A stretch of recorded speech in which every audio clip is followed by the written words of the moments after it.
Elle s'est longtemps renfermée, mise à l'écart de tout. Cette sensation d'être dans l'obscurité permanente et de ne pas rechercher la lumière. Un enchaînement de douleurs de la vie qui arrive en cascade et qui empêche de se relever. À ce moment, elle s'était sentie seule et avait perdu confiance en elle. Loin de tout, loin d'elle-même, elle a fini par s'isoler. Ressenti, sentiment éprouvé, propre à chaque individu face aux événements d'une vie. La série Ressenti retrace le vécu de 9 femmes et hommes d'origine et d'âge différents, ayant tous en commun le besoin de se livrer. Bonjour. Vous ne connaissez peut-être pas mon visage ou mon nom, mais tout le monde a une histoire à raconter. Alors laissez-moi aujourd'hui vous parler d'un sujet qui me tient fortement à cœur. Bonjour, je m'appelle Tania Madre, j'ai 29 ans. J'ai un grand frère et une sœur jumelle et j'habite dans un petit village isolé de Moselle et je m'y sens bien.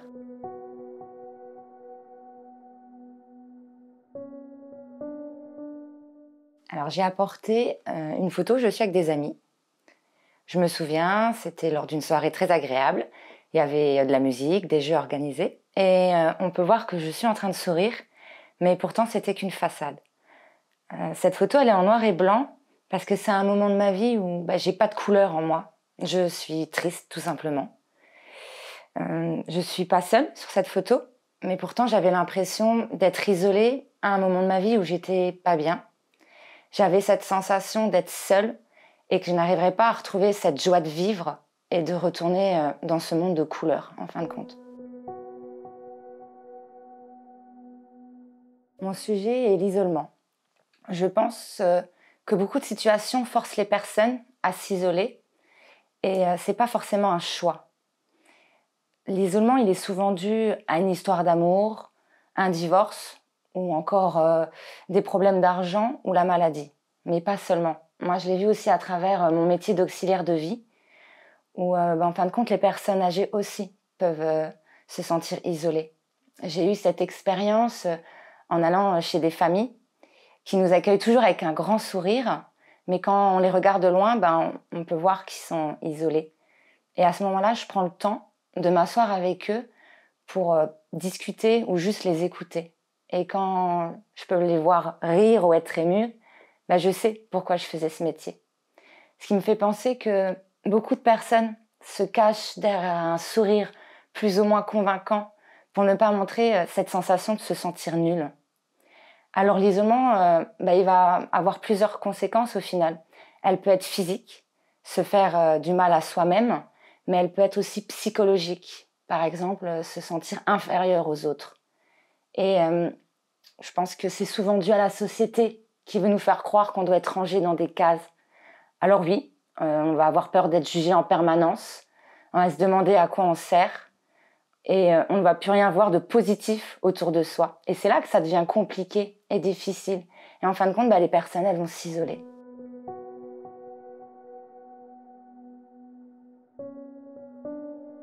Alors, je pense que comme beaucoup de personnes, effectivement, je me suis isolée. Pour moi, ça a été le divorce de mes parents quand j'étais adolescente, mais aussi une histoire d'amour toxique qui m'ont forcée à me renfermer et à créer une carapace.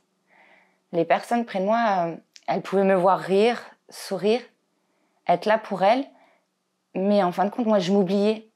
Et j'ai des peurs et des insécurités qui ont pris beaucoup de place. J'ai perdu confiance en moi, ce qui m'a empêché de trouver des solutions et des réponses à mon mal-être. J'avais que la musique et le fait d'aller me balader dehors qui me permettait d'oublier mes angoisses. Aujourd'hui, je vais beaucoup mieux. Alors c'est vrai que quand j'ai des choix à faire ou m'exprimer sur certaines situations, j'ai encore beaucoup de peur et un manque de confiance en moi, mais je sais que c'est dû à mon passé. Et je suis déjà très fière du parcours que j'ai accompli jusqu'à maintenant.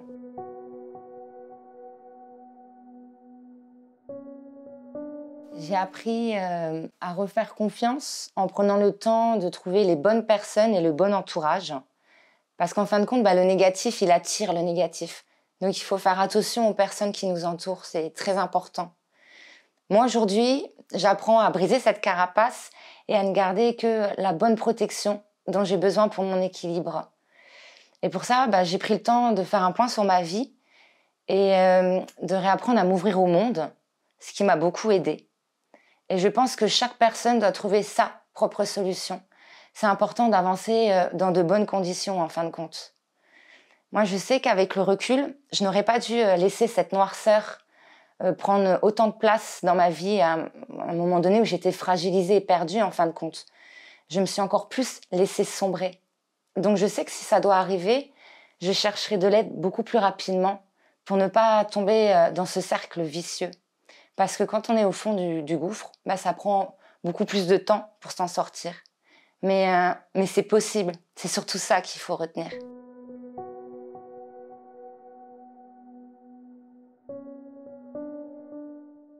Alors oui, il y a plusieurs façons pour se faire aider. Les amis, la famille, les associations, mais aussi les groupes de réseaux sociaux pour pouvoir écouter ou partager vos expériences. Après, il y a aussi les psychologues. Alors je sais, ça peut faire peur, mais ce sont des personnes neutres qui peuvent vous apporter énormément, je pense. Ça reste des professionnels, donc ils ne vous connaissent pas, ils ne seront pas dans le jugement. Pour moi, quand j'étais au fond du gouffre, j'ai cherché, la lumière. Parce qu'à un moment donné, il faut arrêter de se dire qu'on peut s'en sortir par soi-même. C'est plus possible. Il faut chercher des vrais groupes de personnes qui peuvent vous aider. Et moi, j'ai eu cette sensation très agréable de réapprendre à rire. Et je me dis que si on est dans ce monde, c'est qu'il y a une raison. Par notre sourire, notre écoute, notre bonne humeur et tant d'autres choses qui nous identifient, qui vous identifient.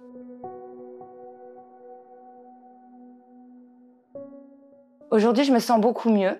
Je me suis rapprochée de ma famille et c'est que du bonheur. J'ai trouvé un vrai cercle d'amis qui m'apporte énormément et sur qui je peux compter.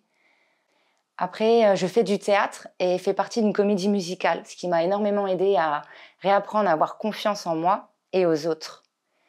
Après, il y a aussi dans le quotidien de tous les jours, faire du vélo, des randonnées en groupe. Alors, je sais, pour certains, c'est que de la marche, mais pas pour moi. Ça me permet de créer des souvenirs et d'oublier un petit peu tous les soucis et de me ressourcer. Donc oui, je vais beaucoup mieux aujourd'hui. Après, je vais pas vous mentir, c'est pas facile tous les jours. Il y a des hauts, il y a des bas. Mais il est hors de question de retourner dans cet isolement. J'ai trouvé des solutions et la vie est beaucoup trop courte pour pas en profiter le plus possible.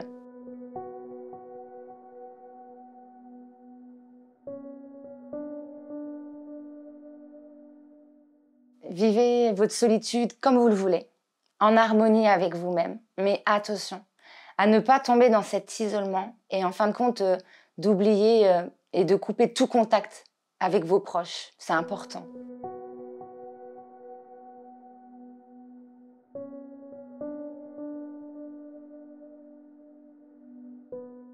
Alors avant, je vous ai montré une photo en noir et blanc. Et en fin de compte, c'est exactement la même, à un détail près. Elle est en couleur cette fois-ci. Tout simplement parce que j'ai réussi à m'en sortir avec de l'aide. Donc oui, je vais beaucoup mieux. Mais je me suis battue pour. Et en fin de compte, j'ai surtout dû croire en moi d'abord. Ce qui m'a permis de remettre des couleurs dans ma vie.